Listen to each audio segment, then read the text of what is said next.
Now at 11, a catastrophic event unfolding in the Hollywood Hills, the iconic neighborhood, the latest under evacuation orders tonight as fast-moving flames force people to run for their lives.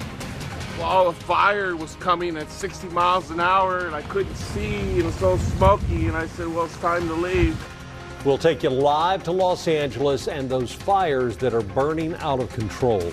And more dogs injured by electric shocks. Neighbors in D.C.'s Navy Yard saw our report last night here on News 4 and said it happens there, too. The possible connection between cases in different parts of the city. Live look inside the Capitol Rotunda as former President Jimmy Carter lies in state. We're working for you. We have a preview of tomorrow's state funeral and how the big event may impact your ability to get around town. News 4 at 11 starts now. But we begin tonight with a look at those numbers. A true shock to the system. This is how cold it feels outside right now. In some spots, wind chills are in the single digits, and those numbers are only going to fall further. You may want to add an extra blanket when you get into that bed tonight. Hello, everybody. I'm Jim Hadley. A blanket? I'm just like thinking everything else you got. Did you see the 5 on there? I'm Sean Yancey. Yeah, the weather out there is proving to be a very cold thing, and also a winning ticket for a lot of local school kids. Many of them will have a 4th snow day tomorrow. Others will be delayed by 2 hours. You can see the list right here on your screen. By the way, if any of those delays turn into closings, we will update the list at the bottom of your screen. All right, that brings us to Storm Team 4 Chief Meteorologist Doug Cameron. And Doug, this overnight refreeze is really putting school districts in a bind. Yeah, because we're just not getting that melting. You know, we've had even a little bit of sunshine earlier today, then the cloud cover. We just don't see the melting because of these cold temperatures. And that's the way it's going to be for the next couple of days. The snow that we saw Monday isn't going anywhere. You can still see plenty of snow out there and still plenty of wind, too. That's the thing. I just got back from the Capitals game, went to the Caps game. Great win, by the way, for the Capitals. But I'll tell you, walking through downtown, it was brutal out there. You really need to make sure you're bundled up. Look at the peak wind gusts today. Once again, 35 D.C., 38 at Dulles, 38 Patuxent River, and I think the winds get stronger tomorrow. Look at the current wind chill, 14 in the city, 9 in Hagerstown, 17 Ocean City. It is a very cold night, and that means a very cold start out there to your Thursday. Storm Team 4 radar actually tracking some lake effect snow, and yes, we still have some trying to make its way through our area. Back to the west, we've seen a couple of lake effect snow showers in through areas like Winchester, over towards Marshall, Gainesville, maybe down towards Warrenton again. We've seen them from time to time coming on in here. That just shows you the real cold air and that fetch of cold air right out of Canada. Guys, we'll talk much more about that and our chances for snow this weekend coming up. All right, we'll see you then. Thank you, Doug.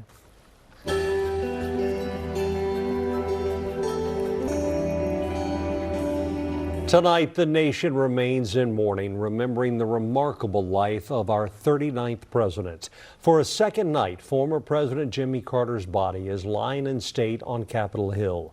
Hundreds of people are braving the cold outside, standing in long lines before filing past his casket to pay their respects. While many of the people were paying their respects to President Carter inside, there were several security scares outside. U.S. Capitol Police tell us they stopped one man carrying knives and another who tried to set a car on fire. Late this afternoon, officers received the call for a suspicious vehicle here on 1st Street. That area was blocked off while police investigated, and one man was arrested. Tonight, police said that man tried to set that car on fire and had a bag of accelerants. Police say there is no ongoing threat. And hours earlier, police found a machete and 3 knives in a man's bag as it was passing through a metal detector at the Capitol Viewing Center. Police eventually arrested the man. Tonight, it is a much quieter scene outside the Capitol and also outside the National Cathedral. And that's where we find News 4's Walter Morris with the story from there. Walter? Well, Jim, Sean, we are standing on Wisconsin and Mass Ave, and prep is well underway for the funeral tomorrow. Now, if you see going towards the cathedral, traffic is now being blocked. Cars are being diverted going towards the cathedral. But if you take a look over here, you can see some of the barriers now lining Wisconsin ahead of the ceremony tomorrow. But this is just one side of the street that has been cordoned off. Let's go to video. Take a look at this. Now, we want to show you the other side of Wisconsin. Again, that is the other side of the cathedral, just a couple blocks down. The road closed off to cars there, and again, all in preparation for President Carter's national funeral tomorrow morning. There will be a brief arrival ceremony as the casket will travel here to the National Cathedral as the country mourns. Now let's go to the next video. This was just part of the line that stretched around the Library of Congress going into the Capitol this evening. Thousands waiting in the frigid temperatures to pay their respects to the peanut farmer who became the nation's 39th president. Now, some we spoke with traveling hundreds of miles and waiting hours to see Carter lay in state. I have two sons that are dedicating their lives. One's in immigration, one's becoming a doctor. And they just want to do really good things. And I think Jimmy Carter was probably one of the first role models that they ever saw in their lives. I've donated to the Carter Center for years. And, that's one of the first three that I'll fill out a check for. So, at any rate, I can't say. I mean, he's just a wonderful person. That I respected him, a big fan of him. I like his books and what he did and just studied him. So I just wanted to come pay my respects. People are looking at this as more as a monumental type of occasion because we have a new president that's coming in to office, and they're comparing the various presidents and their different policies. And so I think this is one that they're making a comparison with the new incoming president. I'm back out here live, so you can see that is Massachusetts Avenue. Security will be very tight tomorrow morning for that funeral, and we're told that arrival ceremony is set to start around 9:30 a.m. Reporting live on Mass Ave, Walter Morris, News 4. All right, Walter, thank you. And our coverage doesn't end here. We'll be working for you with live team coverage all day tomorrow at 9 a.m. Savannah Guthrie and Lester Holt will anchor an NBC News special. Craig Melvin will report live from the cathedral. Our coverage starts at 4:26 Thursday morning with News 4 Today.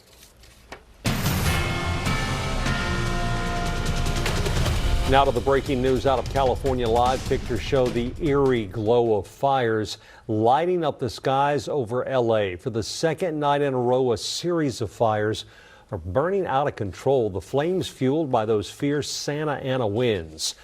Some of these fires are in densely populated parts of the city. And right now, there is zero containment. 5 people have already lost their lives and tens of thousands have evacuated from their homes.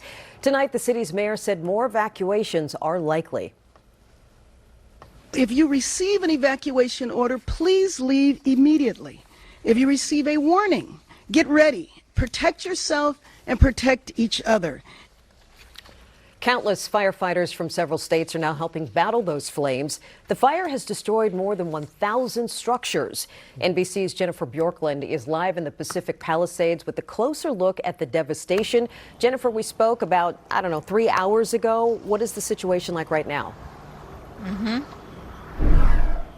It is still windy, Sean, and it is actually feeling kind of cool out, which tells me that the wind has changed direction. It's coming off the water now. It feels pretty good. But the one thing that is for certain is that we cannot have another night tonight like we had last night. And I think that's actually going to be the case. The winds are still pretty strong, but firefighters are able to fly helicopters and make water drops in the new fire that broke out right over the Hollywood Hills area off of Hollywood Boulevard. That's called the Sunset Fire. Broke out a couple hours ago, and they were able to get in there very quickly with 5 choppers making drops and also about 20 fire engines racing up the mountain because that fire just started spreading in all directions like we saw yesterday here in Pacific Palisades. The difference is the wind that was just not quite as strong as it was yesterday. So that's the good news. The bad news is that the wind is still here. And that means that fire crews are still going to have an uphill battle when it comes to containing these fires that are burning. The wind is blowing in a more predictable direction, but it's still pretty strong. So, you know, while they have the helicopters in, we haven't seen a lot of fixed wing. We haven't seen the big tankers making drops, and we've also had some water pressure issues throughout the city because there are so many fires burning. And as you know, in Los Angeles, very little water to go around. So that's the situation here right now. We're fingers crossed for a little bit better of weather conditions tonight, because we know that the wind won't let up in any big way, meaningful way, until this weekend. Well, Jennifer, will those water pressure problems be letting up anytime soon? That's a tough one. We know that there have been a lot of crews called in from around the state, some of them bringing water tenders and water tankers. We heard in the Altadena fire in particular, because this is not a wildland fire, these are municipal water systems that are being used to fight these fires. They're hooking up to fire hydrants, and there's only so much pressure to go around. So that's the difficulty in fighting a fire of this scale. It's like a wildfire, but it's in a residential neighborhood. It's just, there's no infrastructure really for that.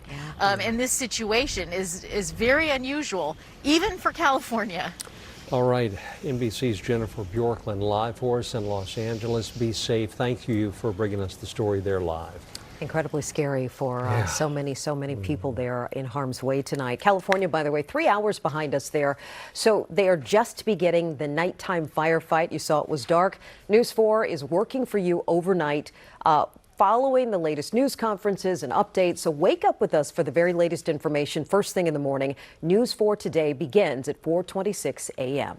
Close to home, a Montgomery County judge today found a former Wooten High School student guilty on one count of threat of mass violence. Police arrested Alex G. last April after discovering more than 100 pages of documents detailing his plan for a school shooting. In it, he also mentioned carrying out a school shooting in Lakewood Elementary School. He faces up to 10 years in prison. His sentencing is set for February 28th. Well, there is much more to come here on News 4 at 11, including more local dogs being hurt during walks with their owners. Yeah, last night we told you about a D.C. man whose dog was electrocuted near a metal grate during Monday's storm. Tonight, people in Navy Yard, Southeast D.C. tell us it happens there, too. There were a number of dogs that were getting shocked right here at the door. Definitely have to take a look into, what's happening here, because it's just unfortunate, and we need to figure out what's going on. The possible common thread between the various cases. First, let's check back in with Doug ahead of our next chance for snow, Doug. Yeah, that's coming up during the day, Saturday, maybe Friday night into Saturday. Some new information. I've got it for you coming up. At the Cochran Firm, we're honored to say that we are from the DMV. We live here, we work here, and when someone is injured, we're proud to say we've helped a neighbor when they've needed it most. We know the DMV, and we are the Cochran Firm. Ready to find your next car? Your journey starts at the Washington, D.C. Auto Show. Explore a wide range of makes and models, all under one roof. Compare options, take a test ride, and see what feels right for you. Get expert advice to help make your decisions stress-free. Whatever you're looking for, you'll find it here. The Washington, D.C. Auto Show, January 31st through February 9th. Get your tickets now at WashingtonAutoShow.com. At Strayer University, our commitment to higher education includes making it more affordable. That's why we offer access to up to 10 no-cost gen ed courses, so you can always keep striving.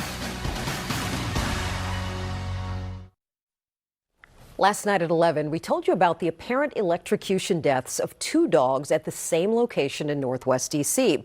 Well, tonight, Pepco is releasing new information into its investigation. Plus, we have new details now about an eerily similar incident that happened a while back in Southeast, the neighborhood of Navy Yard. News 4's Jackie Benson is looking into those cases for us. Dogs were just walking by, and the concierge is like, hey, they're yelping and they're screaming as they come through the door. Advisory Neighborhood Commissioner Edward Daniels describes the incident that constituents brought to his attention back in 2021. He says Pepco was asked to investigate after people reported their dogs received electric shocks as they walked into or near an apartment building in the 300 block of Tingey Street Southeast. Daniels says Pepco discovered no wiring or other problems. What, to his best guess, may have been strong static shocks appeared to go away after the building put down rubber mats in the entryway, he says. When he saw our story about 2 dogs fatally electrocuted in front of 1140 19th Street Northwest in separate incidents Monday, Daniels remembered what the weather was like when dogs were getting shocked in Navy Yard. It was always wintertime right around the snowfall and around the same conditions that we have on the ground now. Pepco had a large and active presence in the 1100 block of 19th Street Northwest Tuesday as crews tried to figure out what caused the apparent electrocution deaths of 2 dogs hours apart.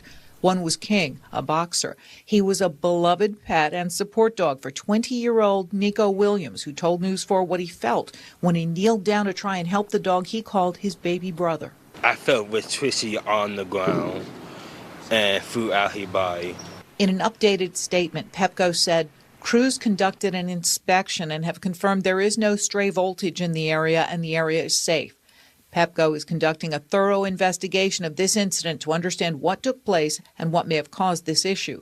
This investigation will include industry peers and third-party experts. We expect the full investigation to take approximately 60 days, about 2 months. Commissioner Daniels says he is interested in creating a task force to try and get some answers on just what is causing this sort of thing. In Southeast Washington, Jackie Benson, News 4. Let's hope they figure that out for sure. Yeah. All right, well, today, another snow day for many kids all across our region. While they were out there having fun, take a look. A few Hyattsville police officers decided to join these kids. Hey, why not? As you can see here, they took a brief break from work to go sledding down some hills there. With no school for some kids tomorrow and snow still on the ground, there's going to be more sledding and snowman building opportunities in the days to come. And in preparation for more snow like we had this week, a new campaign is encouraging people to be conscious of their salt usage this winter. Today, Montgomery County and WSSC Water announced they're joining forces to launch the 2025 SaltWise campaign. They say while salt keeps us safe during winter storms, too much salt can have a negative impact on our environment.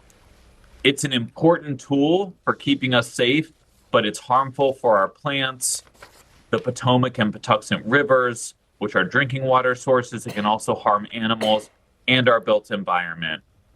Now, to be salt wise, the experts suggest you shovel early and often to prevent ice buildup. Use only 1.5 cups of salt for a 20-foot driveway or every 10 sidewalk squares. And finally, sweep up all the excess salt after the storms and then reuse it. That's a good idea. Make sure your dogs have like the booties on. Oh, yeah. Because they don't like it either. No, they do not at all. Well, so it's kind of hard to shovel out there because it's all frozen now. Yeah. Well, it's kind of amazing what we have. I mean, here we go. Normally in our area, we see the snowstorms come, and then in a couple of days, it turns brown and kind of yucky, but then it gets out of here. That's not the case this time. Right. It's going to stick around for not only this week, but probably in the next week. Wow. We have school closings again tomorrow. I wouldn't be surprised to see delays on Friday either. Hopefully not any more closures, however. Take a look at what we've got out there right now, out there towards Rockville Pike. Looking pretty good around Rockville. Our Rockville camera looking okay this evening. But look at this, temperature-wise. Boy, is it on the cold side. Right now, 26. But that wind still, this is the sustained wind at 16. Wind chill right now sitting at 14 degrees. But we're still seeing gusts close to 30 miles an hour. Again, I was walking through downtown. Boy, was it cold out there. And everybody just shivering coming out of the Caps game a little bit earlier tonight. Current wind chill. Look at these numbers. 8 in Clinton, 5 in Gaithersburg, 9 in Martinsburg. Look at Baltimore coming in at 9 degrees. By the way, I already told Jim and Sean this, but I took my son down to the game. He took his jacket off and he put it in the car. And I said, you might not want to do that, son. He stayed at the game. I had to come back to work. He had to go home without a coat. Oh. He's 18. Tough lesson. He's 18. Nothing I can do, right? I can only tell him, your dad's only the weather guy. Right. I don't know. Storm Team 4 radar tracking some shower activity. Snow showers, that is. We've seen a lot of them. Areas like Winchester, Marshall, Warrenton has picked up a couple. We got another one right there. Look at that, right around Marshall. You look outside right now along 66, maybe a couple of snowflakes falling. Nothing big, but there were a couple of areas that saw a coating today. And that's because of that northwest flow right off the lakes. We could see it again tomorrow in places. I don't think it'll be as prevalent as it was today back toward the west, but something we'll track for you. The cold air is in place. Our next storm system, it's kind of tough to see on the map. It's way down here, coming out of Mexico. This storm actually helped to fuel the wind for the fires in California, and now it's bringing areas of snow, potentially a lot of snow, in towards areas like Dallas. Could make for a major storm, not just in Dallas, but areas like Little Rock, Atlanta, Birmingham, Alabama. This is going to be a storm that affects the deep south here. Parts of the Carolinas also going to be affected. Raleigh, Charlotte, North Carolina will see more snow from this than we will. We do have a chance of snow, but it's not a lot. This storm system travels far enough to the south that we don't get in on a whole lot of the moisture. So not a big storm at all. Snow ending early Saturday morning, and by early, probably before most of us get up. And current snow and ice will still stick around all through the weekend. With these numbers, temperatures barely getting above freezing. Saturday 36, but with cloud cover, especially early, that storm moves through. We see some sunshine on Sunday. We will see some pretty good melting Sunday and Monday, but then another cold front comes through and gets us right back at or below freezing as we head towards the middle of next week. The 10-day forecast, no real big chances for storms. Yeah. The next chance for a storm that I'm watching, right around Inauguration Day. That's what we're going to, that's the next one that does kind of set up the right way for a storm. So we'll wait and see what happens with that one. Okay, got a couple days. Long way to go. Indeed. All right, thank you, Doug. Here's what's ahead on The Tonight Show. Hey everyone, Jamie Lee Curtis is my guest tonight. Plus, we have Mikey Madison, music from Michael Shannon and Jason Narduzzi. It's a great show tonight. The best part of a snow day? Chilling with News 4. He looks robust. Stay warm, stay safe, stay with News 4. Working for you. You know where to get the trusted information. There. When you smell the amazing scent of Gain Flings, time stops. And you realize you're in love. Steve! With a laundry detergent. Gain Flings. Seriously good scent. Are you ready for FanDuel's The Great Playoff Payoff? Now you can get in on Every score. every hit, every pass. It's FanDuel's The Great Playoff Payoff. All customers get a daily no-sweat same-game parlay. Only on FanDuel. The sheets feel amazing. I added Downy Ultra Soft to the wash. I wish you could get out to dinner with Ben and Kate. It's them. Hi. Oh, you have to cancel. Downy Ultra Soft is not only luxuriously soft and fresh, it breathes life into your laundry. Well, the holidays are over, and you're done entertaining. And now you're ready for that special project, like remodeling the kitchen, bathroom, basement, or any room. I know it's a challenge, but it's not as tough as you think. It all starts with one call to Cabinet Discounters. You'll meet one of our friendly designers. They'll walk you through the entire process. So let's make it happen. Schedule your consultation today. Just go to CabinetDiscounters.com. Cabinet Discounters. Great quality, great price. This is the Xfinity Sports Desk. The Caps won in overtime in D.C. tonight. They beat the Vancouver Canucks 2-1. Pierre-Luc Dubois scored both of the Caps' goals. No goals tonight for Alex Ovechkin for the second game in a row, but he's still on his way to breaking that big record. Right now, Ovi has 872 goals, 23 shy of passing Wayne Gretzky's NHL all-time scoring record of 894. Ovi will get his next chance to score Friday night when the team plays the Montreal Canadiens. Commanders fans are gearing up for the big make-or-break game this Sunday against the Tampa Bay Buccaneers. Yeah, Big, you said it. Earlier today, the team was back on the practice field. Coach Dan Quinn and the players say they're not looking to make any dramatic changes heading into this game. They simply want to do what they've been doing all season long. Let's change some things up. I thought we'd really, maybe we'll practice at night this week, and they just kind of looked at me, head tilted. I said, no, man, I'm just bullshit. We're going to do exactly what we do. I said, I've been saying this for 17 weeks. It's, a process of winning that you go through to get ourselves ready. Like the focus level might be a little bit more, but you got to stay who you are throughout the week, who you've been for these 17, 18 weeks, and go out there and just play ball. And you can watch the Commanders take on the Bucs this Sunday night right here on NBC4. We'll get you ready for the game with News 4 at 6. Then at 7, J.P. Finley will anchor our coverage from Tampa in a special pregame show. NBC Sports takes over at 7:30. Then stay with us for postgame reaction on News 4 at 11 and, of course, Sports Final. We'll be right back. An important message for Americans age 50 to 85. Oh my gosh, you're still using Mom's old coffee pot. It's my inheritance. Well, it is a family heirloom. You know what? The kids can just sell it to pay for my funeral.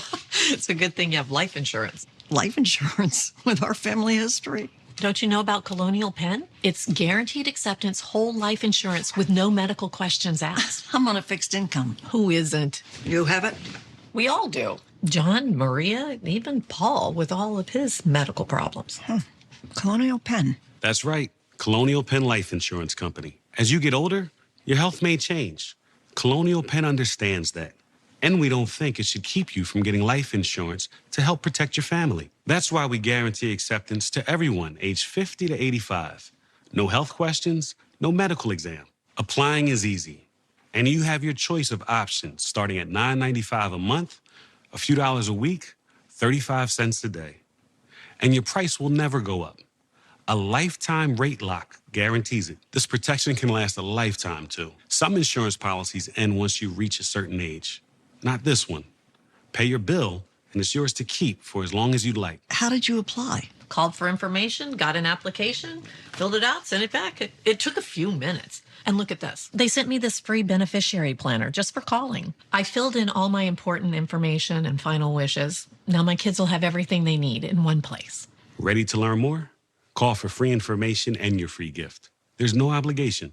Every policy we issue comes with a 30-day money-back guarantee. You have nothing to lose. Why wait? Call now. Call 1-800-722-7744 for your free information and your free gift. That's 1-800-722-7744. There's no obligation. 1-800-722-7744. Call now. President Biden welcomed his first great-grandchild today in California after his granddaughter, Naomi Biden, gave birth. The First Lady posted this photo on her Instagram account of the two embracing their grandson, William Brannon Neal IV. Aww. President Biden is now the first modern president to have a great-grandchild born while in office. Congratulations. Before we go tonight, on behalf of the entire News 4 family, we want to thank so many of you who shared your condolences since we announced the death of our friend and longtime colleague, Derrick Ward. Derrick passed away yesterday from complications from a cardiac arrest. Derrick was a D.C. Renaissance man. He grew up in D.C.'s Marshall Heights and the H Street corridor neighborhood. He lived through the 1968 riots, attended H.T. Woodson High School and the University of Maryland. He first worked in radio with stops at WPFW, WAMU, and WTOP. He covered the 9/11 attacks, the Washington area sniper shootings. He made his way to News 4 back in 2006 and became one of our resident poets. Derrick certainly had a way with words and with music. He shined when he had a pen, a microphone, or a guitar in his hands. Derrick leaves behind 3 children. His family issued a statement today that reads in part, Derrick has been an inspiration and cherished member of our family and his hometown community. As a distinguished journalist, Derrick's storytelling, prolific writing, warmth, and humor touched countless lives. Our children and our entire family will miss him dearly. Derrick Ward was 62 years old.